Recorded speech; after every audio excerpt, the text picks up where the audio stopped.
Evening to all. आवाज आ रही मेरी? हेलो, आवाज आ रही है ना मेरी?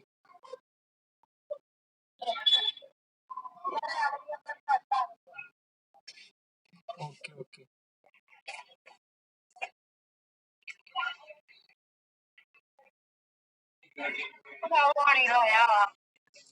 ਚਲੋ ਮਾਈਕ ਸਾਹਿਬ ਦੇ ਮਿਊਟ ਆ, ਸਟਾਰਟ ਕਰਦੇ ਆ। ਕਿਉਂਕਿ ਗਰੁੱਪ ਦੇ ਵਿੱਚ ਟੈਲੀ ਗਰੁੱਪ ਦੇ ਵਿੱਚ ਮੈਂ ਪੋਲ ਪਾਇਆ ਸੀ, ਪੋਲ ਤੇ VOTING ਕਰਵਾਈ ਸੀ। ਸੋ ਜੀਕੇ ਨੂੰ ਸਭ ਤੋਂ ਜ਼ਿਆਦਾ VOTING ਹੋਈ ਸੀ। ਜੀਕੇ ਦੇ ਵਿੱਚ ਆਪਾਂ ਹਿਸਟਰੀ ਅੱਜ ਦੇਖਾਂਗੇ। ਸੋ ਹਿਸਟਰੀ ਜੋ ਹੈ ਉਹਦੇ 3 ਪਾਰਟ ਆ। ਪਹਿਲਾ ਹੈ ਏਸ਼ੀਐਂਟ, ਦੂਸਰਾ ਹੈ ਮੈਡੀਵਲ ਔਰ ਤੀਸਰਾ ਹੈ ਮਾਡਰਨ। ਸੋ ਆਪਾਂ ਅੱਜ ਏਂਸ਼ੀਐਂਟ ਹਿਸਟਰੀ ਕਰਾਂਗੇ, ਜਿਹਨੂੰ ਪ੍ਰਾਚੀਨ ਇਤਿਹਾਸ ਕਹਿੰਦੇ ਆ। ਉਹਦੇ ਉੱਪਰ ਜੋ MCQs ਨੇ ਉਹ ਦੇਖਾਂਗੇ, ਔਰ ਮੋਸਟ ਇੰਪੋਰਟੈਂਟ MCQ ਨੇ ਫॉर ऑल ਕੰਪੀਟੀਟਿਵ ਐਗਜ਼ਾਮ, ਚਾਹੇ ਤੁਸੀਂ ਐਨਟੀਟੀ ਦੀ ਤਿਆਰੀ ਕਰ ਰਹੇ ਹੋ, ਜਾਂ ਪੰਜਾਬ ਪੁਲਿਸ ਦੀ, ਜਾਂ ਪੰਜਾਬ ਪਟਵਾਰੀ ਦੀ, ਜਾਂ PSPCL ਦੀ, ਜਾਂ ਨੈਬ ਤਹਿਸੀਲਦਾਰ ਦੀ। ਇਹ ਸਾਰਿਆਂ ਦੇ ਵਿੱਚ ਹੀ ਐਂਸ਼ੀਐਂਟ ਹਿਸਟਰੀ ਨੂੰ ਲੈ ਕੇ ਕੁਐਸਚਨ ਪੁੱਛੇ ਜਾਂਦੇ ਆ। ਪੰਜਾਬ ਦੇ ਕਿਸੇ ਵੀ ਐਗਜ਼ਾਮ ਦੇ ਜਾਂ ਸੈਂਟਰ ਦੇ ਕਿਸੇ ਵੀ ਐਗਜ਼ਾਮ ਦੀ ਤਿਆਰੀ ਕਰ ਰਹੇ ਹੋ ਤਾਂ ਉਹਨਾਂ ਦੇ ਵਿੱਚ ਜੋ ਹੈ ਇਹ ਕੁਐਸਚਨ ਪੁੱਛੇ ਜਾਂਦੇ ਆ।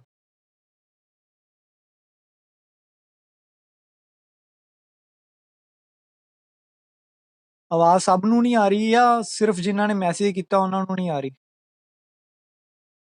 ਮਾਈਕ ਅਨਮਿਊਟ ਆ, ਇੱਕ ਵਾਰੀ ਦੱਸ ਦਿਓ। ਹੈਲੋ ਹੈਲੋ, ਮਾਈਕ ਅਨਮਿਊਟ ਆ, ਇੱਕ ਵਾਰੀ ਕਨਫਰਮ ਕਰ ਦਿਓ ਯਾਰ। ਆਵਾਜ਼ ਆ ਰਹੀ ਹੈ ਮੇਰੀ ਜਾਂ ਨਹੀਂ?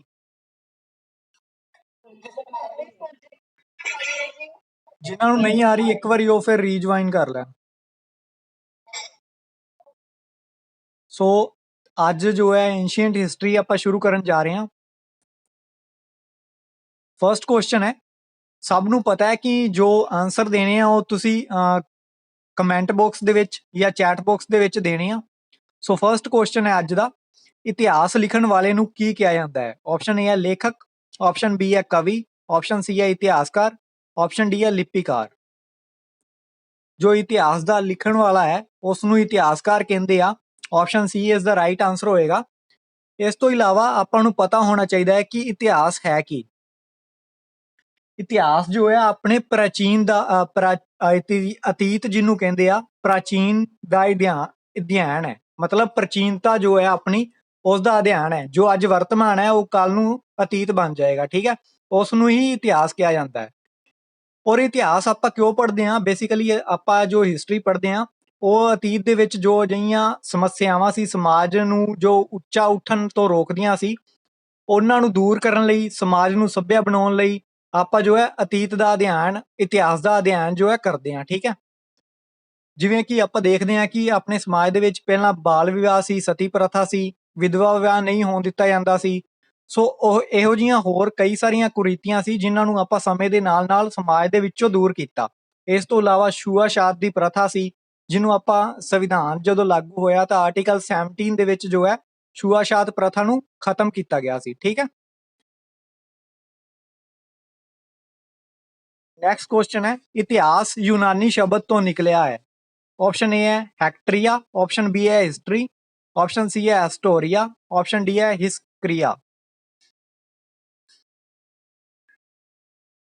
ਸੋ ਇਸ ਕੁਐਸਚਨ ਦੇ ਹੀ ਦੋ ਕੁਐਸਚਨ ਬਣ ਸਕਦੇ ਆ। ਇੱਕ ਤਾਂ ਇਤਿਹਾਸ ਯੂਨਾਨੀ ਸ਼ਬਦ ਤੋਂ ਨਿਕਲਿਆ ਹੈ, ਉਹ ਯੂਨਾਨੀ ਸ਼ਬਦ ਕਿਹੜਾ ਹੈ?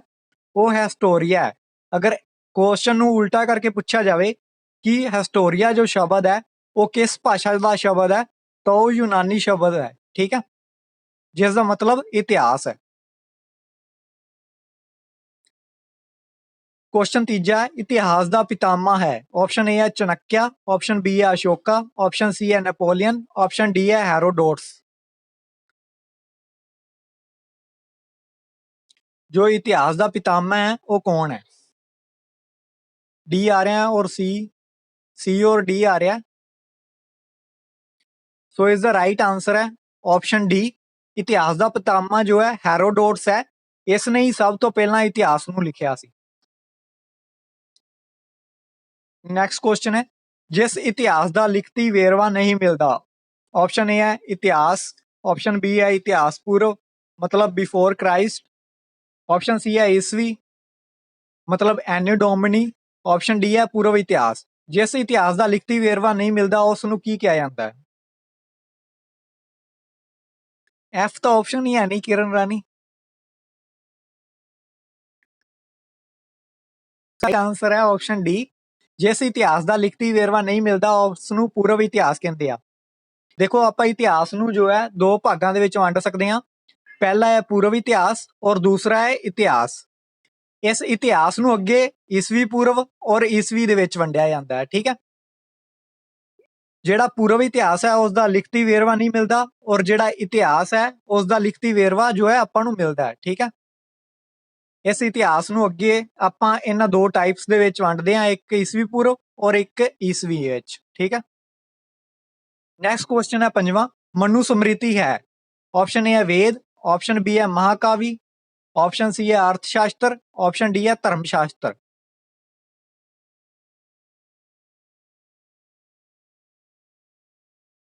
ਓਕੇ ਕੋਈ ਗੱਲ ਨਹੀਂ ਕਿਰਨ ਸਰ, ਬੀ ਨਹੀਂ ਆਏਗਾ ਜੀ।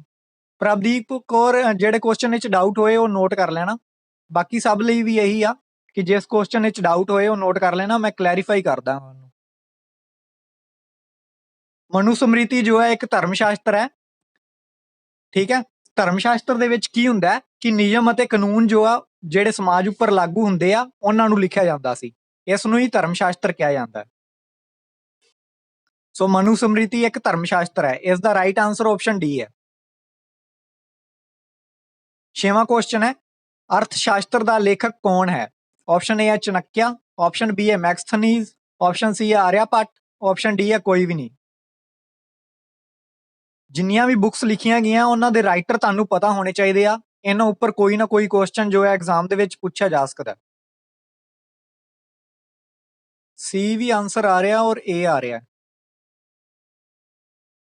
ਸੋ ਅਰਥ ਸ਼ਾਸਤਰ ਦੇ ਜੋ ਲੇਖਕ ਸੀ ਉਹ ਚਣਕਿਆ ਸੀ। ਚਣਕਿਆ ਕੌਣ ਸੀ ਉਹ ਸਭ ਨੂੰ ਪਤਾ ਹੋਣਾ ਚਾਹੀਦਾ ਹੈ। ਚਣਕਿਆ ਜੋ ਹੈ ਚੰਦਰਗੁਪਤ ਮੌਰਿਆ ਦੇ ਗੁਰੂ ਸੀ, ਜਿਨ੍ਹਾਂ ਨੇ ਮਗਧ ਦੇ ਵਿੱਚ ਜੋ ਨੰਦ ਵੰਸ਼ ਸੀ, ਉਦੋਂ ਉਸ ਸਮੇਂ ਨੰਦ ਵੰਸ਼ ਦਾ ਰਾਜਾ ਧਨਾਨੰਦ ਜੋ ਹੈ ਰਾਜ ਕਰ ਰਿਹਾ ਸੀ। ਉਸ ਨੂੰ ਉਖਾੜ ਫੈਂਕਣ ਲਈ ਚੰਦਰਗੁਪਤ ਮੌਰਿਆ ਦੀ ਜੋ ਹੈ ਮਦਦ ਕੀਤੀ ਸੀ ਔਰ ਚਣਕਿਆ ਜੋ ਹੈ ਚੰਦਰਗੁਪਤ ਮੌਰਿਆ ਦੇ ਗੁਰੂ ਸੀ। ਠੀਕ ਹੈ, ਸਤਵਾਂ ਕੁਐਸਚਨ ਹੈ, ਮਹਾਭਾਰਤ ਦਾ ਲੇਖਕ ਹੈ। ਆਪਸ਼ਨ ਹੈ ਵਾਲਮੀਕੀ, ਆਪਸ਼ਨ ਬੀ ਹੈ ਵਿਆਸ ਰਿਸ਼ੀ, ਆਪਸ਼ਨ ਸੀ ਹੈ ਭਗਵਾਨ ਕ੍ਰਿਸ਼ਨ, ਆਪਸ਼ਨ ਡੀ ਹੈ ਅਰਜੁਨ। ਜੋ ਮਹਾਭਾਰਤ ਮਹਾਕਾਵੀ ਹੈ ਉਸ ਦਾ ਲੇਖਕ ਕੌਣ ਹੈ?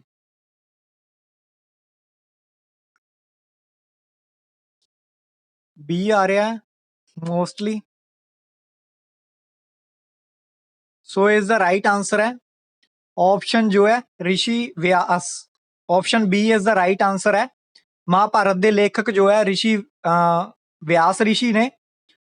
ਔਰ ਮਹਾਭਾਰਤ ਦੇ ਵਿੱਚ ਅਗਰ ਸ਼ਲੋਕ ਪੁੱਛ ਲਏ ਜਾਣ ਤਾਂ ਸ਼ਲੋਕਾਂ ਦੀ ਗਿਣਤੀ ਜੋ ਹੈ 1 ਲੱਖ ਤੋਂ ਵੱਧ ਹੈ। ਔਰ ਅਗਰ ਚੈਪਟਰ ਪੁੱਛ ਲਏ ਜਾਣ ਮਹਾਭਾਰਤ ਦੇ ਵਿੱਚ ਤਾਂ 18 ਚੈਪਟਰ ਨੇ। ਠੀਕ ਹੈ, ਜਿਨ੍ਹਾਂ ਨੂੰ ਅਧਿਆਇ ਕਿਹਾ ਜਾਂਦਾ ਹੈ। ਔਰ ਅਗਰ ਪੁੱਛ ਲਿਆ ਜਾਵੇ ਕਿ ਮਹਾਭਾਰਤ ਕਿਸ ਦੀ ਕਹਾਣੀ ਹੈ ਤਾਂ ਇਹ ਕੌਰਵਾਂ ਪਾਂਡਵਾਂ ਦੇ ਵਿੱਚ ਜੋ ਯੁੱਧ ਹੋਇਆ ਸੀ ਉਸ ਦੀ ਕਹਾਣੀ ਹੈ। ਔਰ ਰਿਸ਼ੀ ਵਾਲਮੀਕੀ ਜੋ ਸੀ ਉਹਨਾਂ ਨੇ ਰਮਾਇਣ ਲਿਖੀ ਸੀ। ਰਮਾਇਣ ਦੇ ਵਿੱਚ ਜੋ ਸ਼ਲੋਕ ਸੀ ਉਹ 24,000 ਸੀ। ਠੀਕ ਹੈ, ਔਰ ਇਹ ਜੋ ਹੈ ਭਗਵਾਨ ਰਾਮ ਦੀ ਕਹਾਣੀ ਹੈ। ਭਗਵਾਨ ਕ੍ਰਿਸ਼ਨ ਦੀ ਗੱਲ ਕਰੀਏ ਤਾਂ ਉਹਨਾਂ ਨੇ ਗੀਤਾ ਦਾ ਉਪਦੇਸ਼ ਦਿੱਤਾ ਸੀ।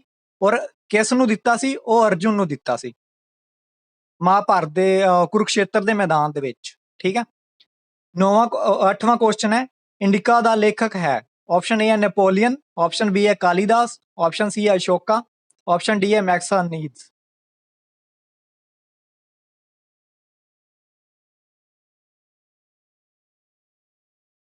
ਇਹ ਕਿਸ ਦਾ ਆਨਸਰ ਆ ਰਿਹਾ ਮਿਸਟਰ ਸਿੰਘ?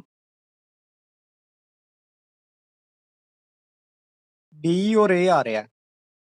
ਜੋ ਇੰਡਿਕਾ ਦਾ ਲੇਖਕ ਹੈ ਉਹ ਮੈਗਸਥਨੀਜ਼ ਹੈ। ਔਰ ਮੈਗਸਥਨੀਜ਼ ਬਾਰੇ ਅਗਰ ਪੁੱਛ ਲਿਆ ਜਾਏ ਤਾਂ ਉਹ ਕੌਣ ਸੀ? ਉਹ ਸੈਲਿਊਕਸ ਨਿਕੇਟਰ ਦਾ ਰਾਜਦੂਤ ਸੀ ਔਰ ਚੰਦਰਗੁਪਤ ਮੌਰਿਆ ਦੇ ਕਾਲ ਦੇ ਵਿੱਚ ਆਇਆ ਸੀ। ਅਗਰ ਇਹ ਪੁੱਛ ਲਿਆ ਜਾਵੇ ਕਿ ਮੈਗਸਥਨੀਜ਼ ਕਿਸ ਦੇ ਕਾਲ ਵਿੱਚ ਆਇਆ ਸੀ ਤਾਂ ਚੰਦਰਗੁਪਤ ਮੌਰਿਆ ਦੇ ਕਾਲ ਵਿੱਚ ਆਇਆ ਸੀ। ਔਰ ਇੱਕ ਸੈਲਿਊਕਸ ਨਿਕੇਟਰ ਸੀ, ਉਸ ਦਾ ਰਾਜਦੂਤ ਸੀ। ਠੀਕ ਹੈ, ਇਸ ਨੇ ਸਪੈਸ਼ਲੀ ਆਪਣੀ ਜੋ ਬੁੱਕ ਲਿਖੀ ਹੈ ਇੰਡਿਕਾ, ਉਹਦੇ ਵਿੱਚ ਆਪਾਂ ਨੂੰ ਜੋ ਜਾਣਕਾਰੀ ਮਿਲਦੀ ਹੈ ਉਹ ਇੱਕ ਤਾਂ ਚੰਦਰਗੁਪਤ ਮੌਰਿਆ ਦੇ ਸ਼ਾਸਨ ਪ੍ਰਬੰਧ ਬਾਰੇ ਜਾਣਕਾਰੀ ਮਿਲਦੀ ਹੈ, ਔਰ ਨਾਲ ਹੀ ਜੋ ਮੌਰਿਆ ਵੰਸ਼ ਦੀ ਕੈਪੀਟਲ ਸੀ ਪਾਟਲੀਪੁੱਤਰ, ਜਿਸ ਨੂੰ ਹੁਣ ਪਟਨਾ ਕਿਹਾ ਜਾਂਦਾ ਹੈ, ਉਸ ਦੇ ਬਾਰੇ ਵੀ ਜਾਣਕਾਰੀ ਆਪਾਂ ਨੂੰ ਮਿਲਦੀ ਹੈ।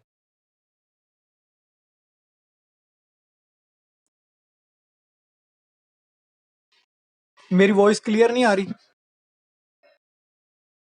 ਅਨਮਿਊਟ ਨੇ ਮਾਈਕ ਇੱਕ ਵਾਰੀ ਕਰੋ। ਓਕੇ, ਜਿਨ੍ਹਾਂ ਨੂੰ ਕਲੀਅਰ ਨਹੀਂ ਆ ਰਹੀ ਉਹ ਫਿਰ ਇੱਕ ਵਾਰੀ ਰੀਜਵਾਈਨ ਕਰੋ। ਨੌਵਾਂ ਕੁਐਸਚਨ ਹੈ, ਸ਼ਿਲਾਲੇਖ ਦਾ ਅਧਿਐਨ ਨੂੰ ਕਿਹਾ ਜਾਂਦਾ ਹੈ? ਆਪਸ਼ਨ ਏ ਹੈ ਮੁਦਰਾ ਸ਼ਾਸਤਰ, ਆਪਸ਼ਨ ਬੀ ਹੈ ਪੁਰਾਲੇਖ ਸ਼ਾਸਤਰ, ਆਪਸ਼ਨ ਸੀ ਹੈ ਦੋਨੋਂ, ਆਪਸ਼ਨ ਡੀ ਹੈ ਕੋਈ ਵੀ ਨਹੀਂ।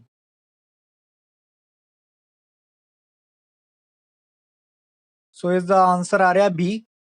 ਜੋ ਮੁਦਰਾ ਸ਼ਾਸਤਰ ਹੈ ਉਸ ਦੇ ਅਧਿਐਨ ਨੂੰ ਪੁਰਾਲੇਖ ਸ਼ਾਸਤਰ ਕਿਹਾ ਜਾਂਦਾ ਹੈ। ਉਹ ਸੋਰੀ, ਸ਼ਿਲਾਲੇਖ ਦੇ ਅਧਿਐਨ ਨੂੰ ਪੁਰਾਲੇਖ ਸ਼ਾਸਤਰ ਕਿਹਾ ਜਾਂਦਾ ਹੈ, ਔਰ ਜੋ ਸਿੱਕਿਆਂ ਦਾ ਅਧਿਐਨ ਹੈ ਉਸ ਨੂੰ ਮੁਦਰਾ ਸ਼ਾਸਤਰ ਕਿਹਾ ਜਾਂਦਾ ਹੈ।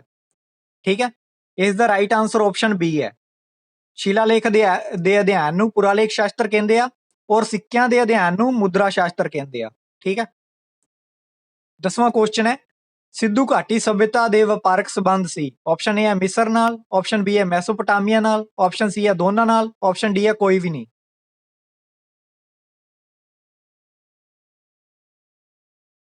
सी ए और सी बी। ਸੋ ਇਸ ਦਾ ਰਾਈਟ ਆਨਸਰ ਹੈ ਆਪਸ਼ਨ ਸੀ। ਜੋ ਸਿੰਧੂ ਘਾਟੀ ਸਭਿਅਤਾ, ਜਿਸ ਨੂੰ ਹੜੱਪਾ ਸਭਿਅਤਾ ਕਿਹਾ ਜਾਂਦਾ ਹੈ, ਉਸ ਦੇ ਸੰਬੰਧ ਮਿਸਰ ਔਰ ਮੈਸੋਪੋਟਾਮੀਆ ਦੋਨਾਂ ਨਾਲ ਸੀ। ਠੀਕ ਹੈ,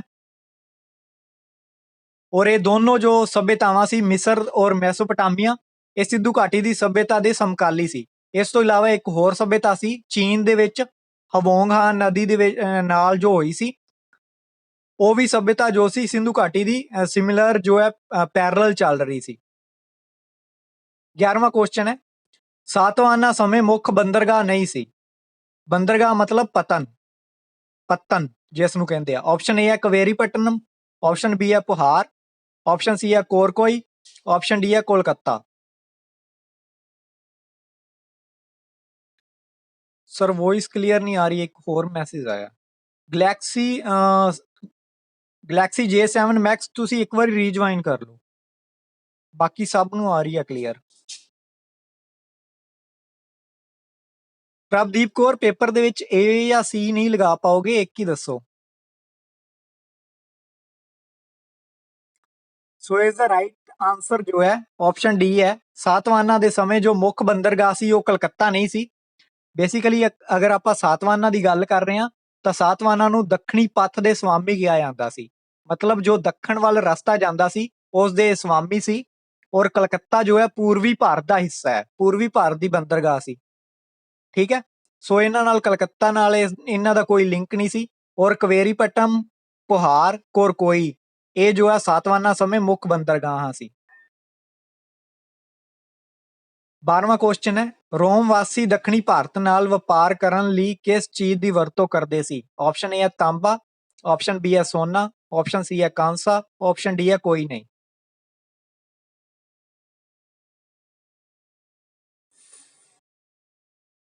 ਏ ਔਰ ਸੀ ਆ ਰਿਹਾ।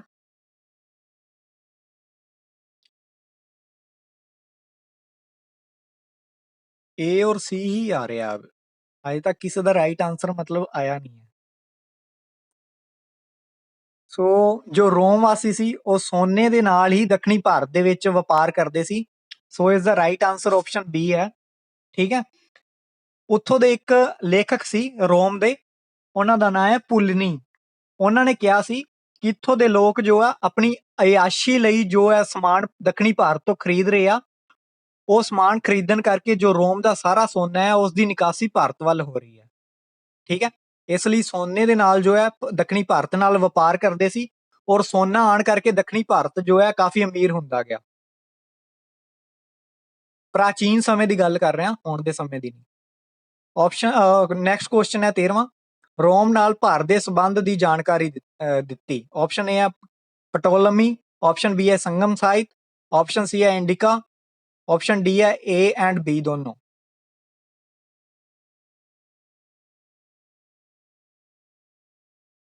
ਸੋ ਇਸ ਦਾ ਰਾਈਟ ਆਨਸਰ ਤਾਂ ਦੇਣਾ ਸਭ ਲਈ ਈਜ਼ੀ ਹੋਏਗਾ। ਡੀ ਆ ਰਿਹਾ। ਸੋ ਇਸ ਦਾ ਰਾਈਟ ਆਨਸਰ ਵੀ ਡੀ ਹੈ। ਰੋਮ ਨਾਲ ਭਾਰਤ ਦੇ ਸੰਬੰਧਾਂ ਦੀ ਜਾਣਕਾਰੀ ਪਟੋਲਮੀ ਔਰ ਸੰਗਮ ਸਾਹਿਤ ਦੋਨਾਂ ਨੇ ਦਿੱਤੀ ਹੈ। ਠੀਕ ਹੈ। 14ਵਾਂ ਕੁਐਸਚਨ ਹੈ, ਅਰਬਾਂ ਨੇ ਸਿੰਧ ਤੇ ਕਦੋਂ ਅਧਿਕਾਰ ਕਰ ਲਿਆ? ਆਪਸ਼ਨ ਏ ਹੈ 716 ਈਸਵੀ, ਆਪਸ਼ਨ ਬੀ ਹੈ 712 ਈਸਵੀ, ਆਪਸ਼ਨ ਸੀ ਹੈ 1192 ਈਸਵੀ, ਆਪਸ਼ਨ ਡੀ ਹੈ 1206 ਈਸਵੀ। ਈਸਵੀ 712 ਈਸਵੀ ਆ ਰਿਹਾ ਔਰ ਬੀ ਮੋਸਟਲੀ ਆਨਸਰ ਆ ਰਿਹਾ। ਸੋ ਇਸ ਦਾ ਰਾਈਟ ਆਨਸਰ ਹੈ ਆਪਸ਼ਨ ਬੀ। ਅਰਬਾਂ ਨੇ ਜੋ ਸਿੰਧ ਤੇ ਅਧਿਕਾਰ ਕੀਤਾ ਸੀ ਉਹ 712 ਈਸਵੀ ਦੇ ਵਿੱਚ ਕੀਤਾ ਸੀ। 15ਵਾਂ ਕੁਐਸਚਨ ਹੈ, ਚਾਲਕੂ ਵੰਸ਼ ਦੇ ਪ੍ਰਸਿੱਧ ਰਾਜਾ ਸੀ? ਆਪਸ਼ਨ ਏ ਹੈ ਕੀਰਤੀਵਰਮਨ, ਆਪਸ਼ਨ ਬੀ ਹੈ ਹਰਸ਼ਵਰਧਨ, ਆਪਸ਼ਨ ਸੀ ਹੈ ਨਰਸਿੰਘ ਵਰਮਨ, ਆਪਸ਼ਨ ਡੀ ਹੈ ਕੋਈ ਵੀ ਨਹੀਂ।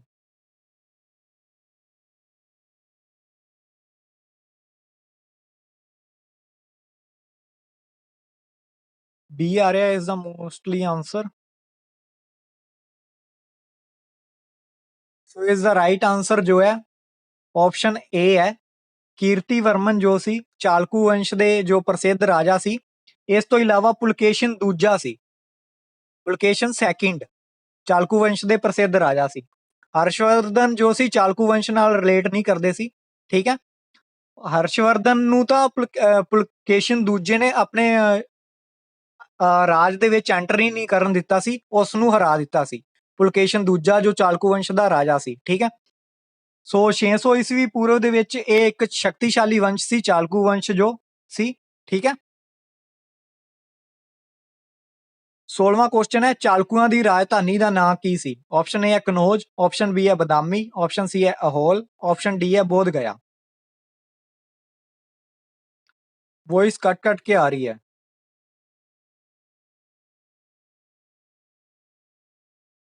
ਵੌਇਸ ਸਭ ਨੂੰ ਕੱਟ ਕੱਟ ਕੇ ਆ ਰਹੀ ਹੈ ਜਾਂ ਸਿਰਫ ਜਿਨ੍ਹਾਂ ਦਾ ਮੈਸੇਜ ਆਇਆ ਉਹਨਾਂ ਨੂੰ ਕੱਟ ਕੱਟ ਕੇ ਆ ਰਹੀ ਹੈ? ਮੰਜੂ ਤੁਸੀਂ ਰੀਜੁਆਇਨ ਕਰੋ।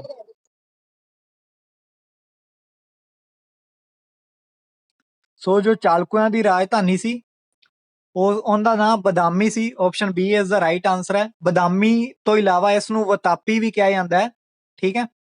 ਔਰ ਇਹ ਕਰਨਾਟਕ ਦੇ ਬੀਜਾਪੁਰ ਜ਼ਿਲ੍ਹੇ ਦੇ ਵਿੱਚ ਸੀ। ਜੋ ਬਦਾਮੀ ਸ਼ਹਿਰ ਜਾਂ ਸੀ ਚਾਲਕੂਆਂ ਦੀ ਰਾਜਧਾਨੀ, ਇਹ ਕਰਨਾਟਕ ਦੇ ਬੀਜਾਪੁਰ ਜ਼ਿਲ੍ਹੇ ਦੇ ਵਿੱਚ ਸੀ। ਠੀਕ ਹੈ। 17ਵਾਂ ਕੁਐਸਚਨ ਹੈ, ਕਿਸ ਰਾਜੇ ਨੇ ਹਰਸ਼ ਨੂੰ ਦੱਖਣ ਵੱਲ ਵਧਣ ਤੋਂ ਰੋਕਿਆ? ਇਹਦਾ ਆਨਸਰ ਵੈਸੇ ਮੈਂ ਪਹਿਲਾਂ ਦੇ ਚੁੱਕਿਆ, ਦੇਣਾ ਤਾਂ ਨਹੀਂ ਚਾਹੀਦਾ ਸੀ। ਆਪਸ਼ਨ ਏ ਹੈ ਪੁਲਕੇਸ਼ਨ ਸੈਕਿੰਡ, ਆਪਸ਼ਨ ਬੀ ਹੈ ਪੁਲਕੇਸ਼ਨ ਫਰਸਟ, ਆਪਸ਼ਨ ਸੀ ਹੈ ਕੀਰਤੀਵਰਮਨ, ਆਪਸ਼ਨ ਡੀ ਹੈ ਨਰਸਿੰਘ ਵਰਮਨ। ਫਿਰ ਵੀ ਤੁਹਾਡੇ ਮਾਈਂਡ ਦੀ ਕਿੰਨੀ ਕੁ ਪ੍ਰੈਜ਼ੈਂਸ ਹੈ ਇਸ ਵੀਡੀਓ ਦੇ ਵਿੱਚ ਪਤਾ ਚੱਲ ਜਾਏਗਾ ਆਨਸਰ ਤੋਂ ਤੁਹਾਡੇ। ਸੋ ਆਨਸਰ ਆ ਰਿਹਾ ਏ। ਸੋ ਇਸ ਦਾ ਰਾਈਟ ਆਨਸਰ ਏ ਹੀ ਹੈ। ਜੋ ਹਰਸ਼ਵਰਧਨ ਸੀ ਉਸ ਨੂੰ ਪੁਲਕੇਸ਼ਨ ਸੈਕਿੰਡ ਨੇ ਹੈ ਜੋ ਹੈ ਦੱਖਣ ਵੱਲ ਜਾਣ ਤੋਂ ਰੋਕਿਆ ਸੀ। 18ਵਾਂ ਕੁਐਸਚਨ ਹੈ, ਚਾਲਕੂ ਰਾਜੇ ਕਿਸ ਧਰਮ ਨੂੰ ਮੰਨਦੇ ਸੀ? ਆਪਸ਼ਨ ਏ ਹੈ ਜੈਨ, ਆਪਸ਼ਨ ਬੀ ਹੈ ਬੁੱਧ, ਆਪਸ਼ਨ ਸੀ ਹੈ ਹਿੰਦੂ, ਆਪਸ਼ਨ ਡੀ ਹੈ ਈਸਾਈ।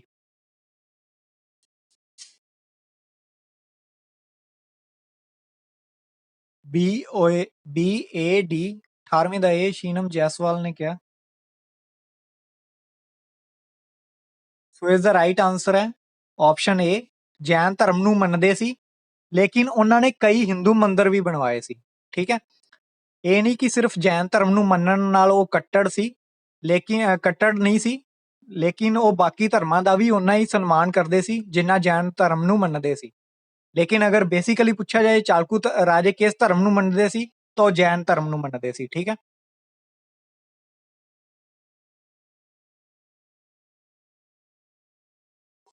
19ਵਾਂ ਕੁਐਸਚਨ ਹੈ, ਪੱਲਵ ਵੰਸ਼ ਦੀ ਰਾਜਧਾਨੀ ਸੀ? ਆਪਸ਼ਨ ਏ ਹੈ ਮਸੂਲੀਪਟਨਮ, ਆਪਸ਼ਨ ਬੀ ਹੈ ਕਾਂਚੀਪੁਰਮ, ਆਪਸ਼ਨ ਸੀ ਹੈ ਕਰਨਾਟਕ, ਆਪਸ਼ਨ ਡੀ ਹੈ ਕੇਰਲ।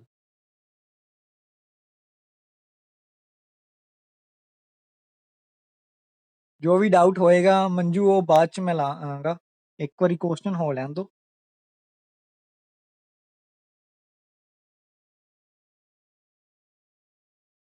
ਸੋ ਇਹ ਬੀ ਆਨਸਰ ਇਸ ਲਈ ਆ ਰਿਹਾ ਕਿ ਇਹ ਇੰਗਲਿਸ਼ ਵਿੱਚ ਲਿਖਿਆ ਹੋਇਆ, ਬਾਕੀ ਪੰਜਾਬੀ ਵਿੱਚ ਕੱਲ ਵੀ ਐਵੇਂ ਹੀ ਹੋਇਆ ਸੀ ਨਾ। ਇਹ ਵੀ ਆਨਸਰ ਆ ਰਿਹਾ। ਸੋ ਇਸ ਦਾ ਰਾਈਟ ਆਨਸਰ ਆਪਸ਼ਨ ਬੀ ਹੀ ਹੈ, ਕਾਂਚੀਪੁਰਮ ਹੀ ਹੈ ਇਸ ਦਾ ਰਾਈਟ ਆਨਸਰ। ਤਮਿਲਨਾਡੂ ਦੇ ਵਿੱਚ ਚੇਨਈ ਦੇ ਕੋਲ ਹੈ ਕਾਂਚੀਪੁਰਮ, ਉਹ ਪੱਲਵ ਵੰਸ਼ ਦੀ ਰਾਜਧਾਨੀ ਸੀ। ਠੀਕ ਹੈ। 20ਵਾਂ ਕੁਐਸਚਨ ਹੈ ਹਰਸ਼ਵਰਧਨ ਦੀ ਰਾਜਧਾਨੀ ਕਿਹੜੀ ਸੀ? ਆਪਸ਼ਨ ਏ ਹੈ ਕਨੌਜ, ਆਪਸ਼ਨ ਬੀ ਹੈ ਪਾਟਲੀਪੁੱਤਰ, ਆਪਸ਼ਨ ਸੀ ਹੈ ਸਾਰਨਾਥ, ਆਪਸ਼ਨ ਡੀ ਹੈ ਵਿਜੇਨਗਰ। ਅੱਛਾ, ਕੌਰ ਸੰਧੂ ਨੇ ਵੀ ਕਿਹਾ ਇੰਗਲਿਸ਼ ਵਿੱਚ ਲਿਖਿਆ ਹੋਣ ਕਰਕੇ। ਕਾਂਚੀਪੁਰਮ ਪੰਜਾਬੀ ਵਿੱਚ ਲਿਖਿਆ ਨਹੀਂ ਜਾ ਰਿਹਾ ਸੀ, ਇਸ ਲਈ ਮੈਂ ਇੰਗਲਿਸ਼ ਵਿੱਚ ਹੀ ਲਿਖਤਾ। ਓਕੇ, ਸੋ ਇਸ ਦਾ ਰਾਈਟ ਆਨਸਰ ਆ ਰਿਹਾ ਬੀ, ਪਾਟਲੀਪੁੱਤਰ। ਇਸ ਦਾ ਰਾਈਟ ਆਨਸਰ ਆਪਸ਼ਨ ਏ ਹੈ। ਹਰਸ਼ਵਰਧਨ ਦੀ ਰਾਜਧਾਨੀ ਜੋ ਹੈ ਕਨੌਜ ਸੀ। ਇਹ ਉਸ ਤੋਂ ਪਹਿਲਾਂ ਥਾਨੇਸਰ ਸੀ। ਕਨੌਜ ਤੋਂ ਪਹਿਲਾਂ ਥਾਨੇਸਰ ਸੀ ਔਰ ਬਾਅਦ ਚ ਕਨੌਜ ਬਣ ਗਈ।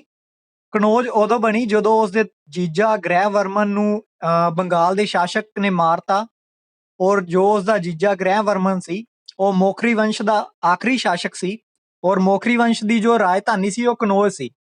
ਇਸ ਲਈ ਹਰਸ਼ਵਰਧਨ ਨੇ ਕੀ ਕੀਤਾ ਕਿ ਉਸਦੇ ਜੀਜੇ ਦੇ ਮਾਰੇ ਜਾਣ ਤੋਂ ਬਾਅਦ ਯੁੱਧ ਦੇ ਵਿੱਚੋਂ ਕਨੌਜ ਨੂੰ ਵੀ ਆਪਣੇ ਅਧੀਨ ਕਰ ਲਿਆ ਔਰ ਥਾਨੇਸਰ ਨੂੰ ਵੀ ਆਪਣੇ ਅਧੀਨ ਹੀ ਰੱਖਿਆ, ਔਰ ਆਪਣੀ ਰਾਜਧਾਨੀ ਨੂੰ ਬਦਲ ਕੇ ਥਾਨੇਸਰ ਤੋਂ ਕਨੌਜ ਕਰ ਦਿੱਤਾ ਗਿਆ। ਠੀਕ ਹੈ, ਇਸ ਲਈ ਉਸਨੇ ਆਪਣੀ ਰਾਜਧਾਨੀ ਨੂੰ ਕਨੌਜ ਬਣਾ ਲਿਆ। ਪਾਟਲੀਪੁੱਤਰ ਜੋ ਸੀ ਉਹ ਮੌਰੀਆ ਕਾਲ ਦੇ ਵਿੱਚ ਰਾਜਧਾਨੀ ਰਹੀ ਹੈ, ਔਰ ਇਸ ਤੋਂ ਪਹਿਲਾਂ ਨੰਦ ਵੰਸ਼ ਦੀ ਵੀ ਰਾਜਧਾਨੀ ਸੀ। ਸਾਰਨਾਥ ਦੇ ਵਿੱਚ ਜੋ ਹੈ ਭਗਵਾਨ ਬੁੱਧ ਨੇ ਪਹਿਲਾ ਉਪਦੇਸ਼ ਦਿੱਤਾ ਸੀ, ਔਰ ਵਿਜੇਨਗਰ ਜੋ ਹੈ ਵਿਜੇਨਗਰ ਸਮਰਾਜ ਦੀ ਇੱਕ ਰਾਜਧਾਨੀ ਸੀ, ਉਸ ਦੀ ਹੰਪੀ ਰਾਜਧਾਨੀ ਸੀ। ਵਿਜੇਨਗਰ ਇੱਕ ਸਮਰਾਜ ਸੀ। ਠੀਕ ਹੈ। 21ਵਾਂ ਕੁਐਸਚਨ ਹੈ ਹਰਸ਼ ਚਰਿੱਤਰ ਕਿਸ ਦੀ ਰਚਨਾ ਹੈ? ਆਪਸ਼ਨ ਏ ਹੈ ਕਾਲੀਦਾਸ, ਆਪਸ਼ਨ ਬੀ ਹੈ ਹਰਸ਼ਵਰਧਨ, ਆਪਸ਼ਨ ਸੀ ਹੈ ਬਾਣ ਭੱਟ, ਆਪਸ਼ਨ ਡੀ ਹੈ ਕੋਈ ਵੀ ਨਹੀਂ।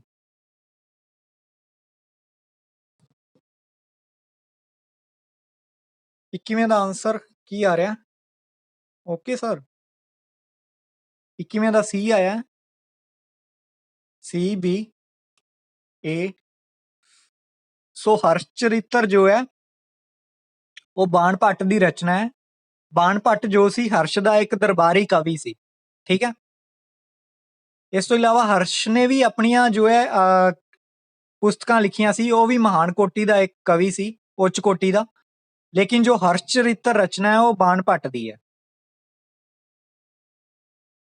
22ਵਾਂ ਕੁਐਸਚਨ ਹੈ ਹਰਸ਼ ਦੇ ਕਾਲ ਵਿੱਚ ਕਿਹੜਾ ਯਾਤਰੀ ਉਸ ਦੇ ਰਾਜ ਵਿੱਚ ਆਇਆ? ਆਪਸ਼ਨ ਏ ਹੈ ਫਾਹੀਆਨ, ਆਪਸ਼ਨ ਬੀ ਹੈ ਮੈਕਸਨੀਜ਼, ਆਪਸ਼ਨ ਸੀ ਹੈ ਨੈਪੋਲੀਅਨ, ਆਪਸ਼ਨ ਡੀ ਹੈ ਹਿਊਨ-ਸਾਂਗ। ਏ ਆ ਰਿਹਾ ਇਸ ਦਾ ਆਨਸਰ।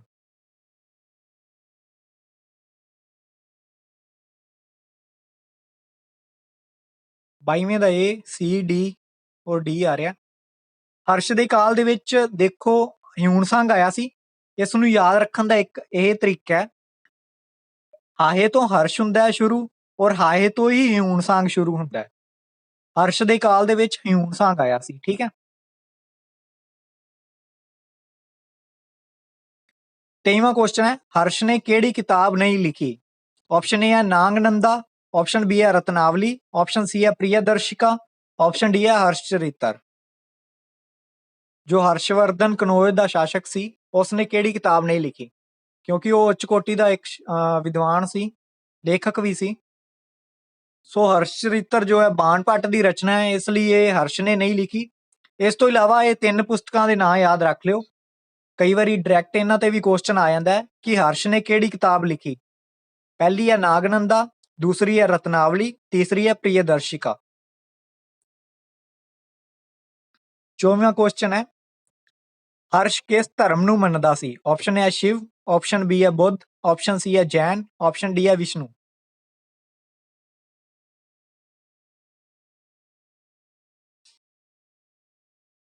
ਡੀ ਆ ਰਿਹਾ ਮੋਸਟਲੀ ਆਨਸਰ, ਬੀ ਔਰ ਸੀ ਵੀ ਆ ਰਿਹਾ।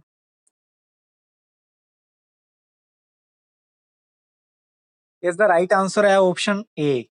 ਹਰਸ਼ ਜੋ ਸੀ ਸ਼ਿਵ ਧਰਮ ਨੂੰ ਮੰਨਦਾ ਸੀ, ਲੇਕਿਨ ਉਸਨੇ ਬੁੱਧ ਦੀ ਇੱਕ ਜੋ ਹੈ ਸਭਾ ਵੀ ਕਰਾਈ ਸੀ, ਸਭਾ ਦਾ ਆਯੋਜਨ ਕਰਾਇਆ ਸੀ, ਲੇਕਿਨ ਉਹ ਪੁਜਾਰੀ ਜੋ ਸੀ ਸ਼ਿਵ ਧਰਮ ਦਾ ਸੀ। ਠੀਕ ਹੈ। ਮੇਰੇ ਆਨਸਰ ਦੇਣ ਤੋਂ ਬਾਅਦ ਆਨਸਰ ਕਰਨ ਦਾ ਕੋਈ ਫਾਇਦਾ ਨਹੀਂ ਹੈ, ਇਸ ਲਈ ਪਹਿਲਾਂ ਆਨਸਰ ਦਿਆ ਕਰੋ। ਤੁਹਾਨੂੰ 10 ਜਾਂ 20 ਸੈਕਿੰਡ ਮਿਲਦੇ ਆ, ਉਸ ਤੋਂ ਪਹਿਲਾਂ ਮੈਂ ਕੁਐਸਚਨ ਵੀ ਰੀਡ ਕਰਦਾ, ਉਹ ਵੀ ਟਾਈਮ ਤੁਹਾਨੂੰ ਮਿਲਦਾ। 25वां क्वेश्चन है, गुप्त वंश की नींव किसने रखी? ऑप्शन ए है चंद्रगुप्त मौर्य, ऑप्शन बी है महाराजा गुप्त, ऑप्शन सी है समुद्रगुप्त, ऑप्शन डी है कोई भी नहीं। ए और बी आ रहा मोस्टली आंसर, सी भी आ रहा, डी भी आ रहा। ए राइट, राइट तो मैं दसांगा प्रभदीप केड़ा है। So is the right answer option B है, महाराजा गुप्त ने गुप्त वंश की नींव रखी सी, चंद्रगुप्त मौर्य ने मौर्य वंश की नींव रखी थी। ठीक है, so is the right answer Maharaja Gupta आएगा बी। उस तो बाद समुद्रगुप्त होया, स्कंदगुप्त होया, ये गुप्त वंश के राजे सी। लेकिन चंद्रगुप्त मौर्य जो सी वो मौर्य वंश का सी। उस तो बाद बिंबिसार होया और उस तो बाद अशोका होया। अशोका तो बाद एक उनका पुत्र होया। उस तो बाद जो है पुष्यमित्र शुंग ने उन्होंने मार दिता, उसका सैनापति सी। फिर शुंग वंश शुरू होया। उस तो बाद जो है उत्तरी भारत जो है पूरे टोटे टोटे च वंडिया गया। फिर बाद च जो है हर्ष के काल दे विच एक जो है उत्तरी भारत नूं इकट्ठा जो होने का मौका मिलिया। फिर समुद्रगुप्त ने जो है काफी सारे भारत के हिस्से ते राज किया। सर महाराजा दा नेम की सी? महाराजा उन्हां दा नाम ही महाराजा गुप्त सी, इसलिए गुप्त वंश उनका नाम पै गया। चंद्रगुप्त मौर्य जो सी उन्हें मौर्य वंश की नींव रखी थी। ਹੁਣ ਤੁਸੀਂ ਆਪਣੇ ਡਾਊਟ ਪੁੱਛ ਸਕਦੇ ਹੋ, ਅਗਰ ਕਿਸੇ ਦਾ ਕੁਐਸਚਨ ਦੇ ਵਿੱਚੋਂ ਕਿਸੇ ਨੂੰ ਕੋਈ ਡਾਊਟ ਹੈ ਜਾਂ ਕੋਈ ਕੁਐਸਚਨ ਕਲੀਅਰ ਨਹੀਂ ਹੋਇਆ ਤਾਂ ਉਹ ਪੁੱਛ ਸਕਦਾ। 10 ਮਿੰਟ ਆ ਤੁਹਾਡੇ ਕੋਲ, ਮਾਈਕ ਅਨਮਿਊਟ ਨੇ। ਸੋ ਚੈਟ ਬਾਕਸ ਦੇ ਵਿੱਚ ਕਿਸੇ ਦੇ ਆਨਸਰ ਨਹੀਂ ਲਏ ਜਾਣਗੇ, ਸਿਰਫ ਚੈਟ ਬਾਕਸ ਦੇ ਵਿੱਚ ਇਹ ਦੱਸ ਦਿਓ ਕਿ 25 ਕੁਐਸਚਨ ਦੇ ਵਿੱਚੋਂ 20 ਪਲੱਸ ਵਾਲੇ ਕਿੰਨੇ ਗਏ ਆ। ਬਾਕੀ ਜਿਨ੍ਹਾਂ ਦਾ ਕੋਈ ਕੁਐਸਚਨ ਹੈ ਉਹ ਮਾਈਕ ਸਪੀਕਰ ਔਨ ਕਰੋ ਔਰ ਬੋਲ ਕੇ ਪੁੱਛ ਲਓ। ਹਾਂਜੀ ਪ੍ਰਭਦੀਪ ਕੌਰ, ਹਾਂਜੀ ਬੋਲੋ। Good evening. ਸਰ ਤੇ ਮੈਂ ਪੁੱਛਣਾ ਸੀ, ਜੋ ਹਿਸਟਰੀ ਦਾ ਆਪਾਂ ਅੱਜ ਕੁਐਸਚਨ ਕਰ ਰਹੇ ਹਾਂਗੇ, ਇਹਦੇ ਵਿੱਚ ਤੁਹਾਨੂੰ ਦੋ ਕੁਐਸਚਨ ਸੀ, ਤਾਂ ਸ਼ੋਕ ਵਾਲਾ ਕੁਐਸਚਨ ਸੀ, ਡਾਊਟ ਮੈਨੂੰ ਲੱਗਿਆ ਸੀ, ਤੁਸੀਂ ਬਾਅਦ ਜਸਟੀਫਾਈ ਕਰ ਦਿਓ। ਔਰ ਸੈਕਿੰਡ ਐਦਾਂ ਹੀ ਪੁੱਛਣਾ ਸੀ ਵੀ ਸਿੱਧੂ ਦੀ ਸਭਿਅਤਾ ਵਾਲੇ ਕੁਝ ਟੌਪਿਕ ਸੀ ਜਿਹੜੇ ਆਪਾਂ ਕੱਲ ਕੁਐਸਚਨ ਕੀਤੇ ਸੀ, ਉਹਨਾਂ ਤੋਂ ਇਲਾਵਾ ਇਹ ਵਾਲੇ ਅੱਜ ਵਾਲੇ ਇੰਨੇ ਕੁਐਸਚਨਸ ਨੇ, ਇਸ ਤੋਂ ਤੁਸੀਂ ਹੋਰ ਵੀ ਕਰਵਾਓਗੇ ਇਸ ਟੌਪਿਕ ਨਹੀਂ, ਐਂਸ਼ੀਐਂਟ ਹਿਸਟਰੀ ਹਜੇ ਖਤਮ ਨਹੀਂ ਹੋਈ ਹੈ। 4 ਚੈਪਟਰ ਦੇ ਵਿੱਚੋਂ ਮੈਂ ਕੁਐਸਚਨ ਪਾਏ ਆ ਔਰ एंशिएंट हिस्ट्री ਦੇ ਹਜੇ ਕਾਫੀ ਚੈਪਟਰ ਪਏ ਆ ਪੈਂਡਿੰਗ। ਔਰ ਜੋ ਹਿਸਟਰੀ ਹੈ ਉਹ ਕਮ ਸੇ ਕਮ 15 ਦਿਨ ਤਾਂ ਲਏਗੀ ਅਗਰ ਤੁਸੀਂ ਪੂਰੀ ਤਰ੍ਹਾਂ ਸਮਝਣਾ ਹੈ ਤਾਂ, ਕਿਉਂਕਿ ਮੀਟਿੰਗ ਇੱਕ ਹੀ ਹੁੰਦੀ ਆ। ਸੋ ਪੇਪਰ ਹਜੇ ਅਨਾਉਂਸ ਨਹੀਂ ਹੋਏ, ਪੇਪਰ ਤੋਂ ਪਹਿਲਾਂ ਪਹਿਲਾਂ ਸਿਲੇਬਸ ਆਪਾਂ ਪੂਰਾ ਖਤਮ ਕਰ ਦਾਂਗੇ। ਸੋ ਉਹਦੀ ਟੈਨਸ਼ਨ ਮੇਰੇ ਤੇ ਛੱਡੋ, ਸਿਲੇਬਸ ਮੈਂ ਤੁਹਾਡਾ ਕੰਪਲੀਟ ਕਰਾ ਦਾਂ। ਓਕੇ, ਹਾਂ ਕੁਐਸਚਨ ਨੰਬਰ ਦੱਸ ਦਿਓ ਕਿਹੜਾ ਕੁਐਸਚਨ ਸੀ, ਉਹ ਦੱਸ ਦਿਓ, ਮੈਂ ਡਾਊਟ ਕਲੀਅਰ ਕਰ ਦਾਂ। 2 ਨੰਬਰ ਬੋਲ ਰਹੇ ਸੀ ਤੁਸੀਂ? 2 ਨੰਬਰ ਤਾਂ ਸਭ ਨੂੰ ਕਲੀਅਰ ਹੈ।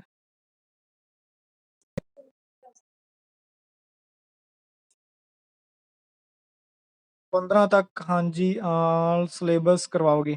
ਹਾਂਜੀ ਆਲ ਹੀ ਸਿਲੇਬਸ ਹੋਏਗਾ ਸਰ। ਰਾਜਸਥਾਨ ਹਿਸਟਰੀ ਵੀ ਕਰਵਾ ਦਿਓ ਰੀਡ ਲਈ ਥੋੜੀ ਬਹੁਤ।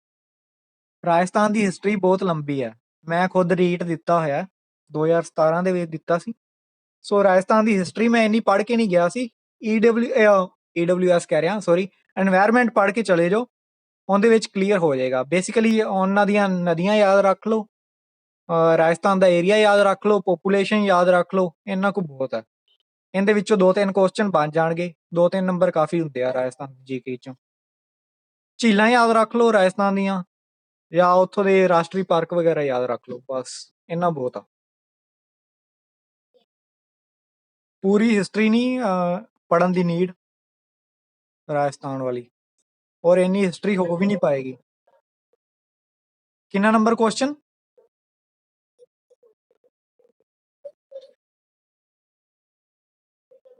ਇੰਡਿਕਾ ਦਾ ਲੇਖਕ ਮੈਗਸਥਨੀਜ਼ ਸੀ। Option D ਮੈਗਸਥਨੀਜ਼। ਇੱਥੇ 2 ਲਾਵਾਂ ਆਣੀਆਂ ਸੀ, ਉਹ ਲੱਗੀਆਂ ਨਹੀਂ। ਟਾਈਪਿੰਗ ਦੇ ਵਿੱਚ, ਕਿਉਂਕਿ ਪੰਜਾਬੀ ਵਿੱਚ ਟਾਈਪ ਕਰਨਾ ਥੋੜਾ ਜਿਹਾ ਔਖਾ ਹੈ, ਇੰਗਲਿਸ਼ ਦੇ ਵਿੱਚੋਂ ਕਨਵਰਟ ਕਰਕੇ ਹੁੰਦਾ ਹੈ। ਸੋ ਪੀਪੀਟੀ ਬਣਾਉਣ ਦੇ ਵਿੱਚ ਵੀ ਕਾਫੀ ਟਾਈਮ ਲੱਗ ਜਾਂਦਾ ਹੈ। ਜਿਸ ਇਤਿਹਾਸ ਦਾ ਲਿਖਤੀ ਵੇਰਵਾ ਨਹੀਂ ਮਿਲਦਾ ਉਸ ਨੂੰ ਪੂਰਵ ਇਤਿਹਾਸ ਕਿਹਾ ਜਾਂਦਾ ਹੈ। ਪੂਰਵ ਇਤਿਹਾਸ ਉਹ ਹੈ ਪੱਥਰ ਯੁੱਗ ਜਿਹਨੂੰ ਕਹਿੰਦੇ ਆ, ਪੁਰਾਤਨ ਪੱਥਰ ਯੁੱਗ, ਮੱਧ ਪੱਥਰ ਯੁੱਗ, ਨਵਾਂ ਪੱਥਰ ਯੁੱਗ। ਉਹਨਾਂ ਦਾ ਆਪਾਂ ਨੂੰ ਲਿਖਤੀ ਵੇਰਵਾ ਨਹੀਂ ਮਿਲਦਾ, ਉਹਨਾਂ ਉੱਪਰ ਕੱਲ ਕੁਐਸਚਨ ਆਣਗੇ। ਬੇਸਿਕਲੀ ਉਹ ਕਲਾਸ ਮੈਂ ਲੈ ਚੁੱਕਿਆ ਸੀ ਜੂਮ ਮੀਟਿੰਗ ਉਸ ਦੀ, ਇਸ ਲਈ ਮੈਂ ਉਹਦੇ ਕੁਐਸਚਨ ਪਾਏ ਨਹੀਂ, ਇਸ ਲਈ ਮੈਂ ਜੋ ਹੈ ਚਾਲਕੂ ਵੰਸ਼ ਔਰ ਹਰਸ਼ਵਰਧਨ ਉੱਪਰ ਹੀ ਜ਼ਿਆਦਾ ਕੁਐਸਚਨ ਪਾਏ।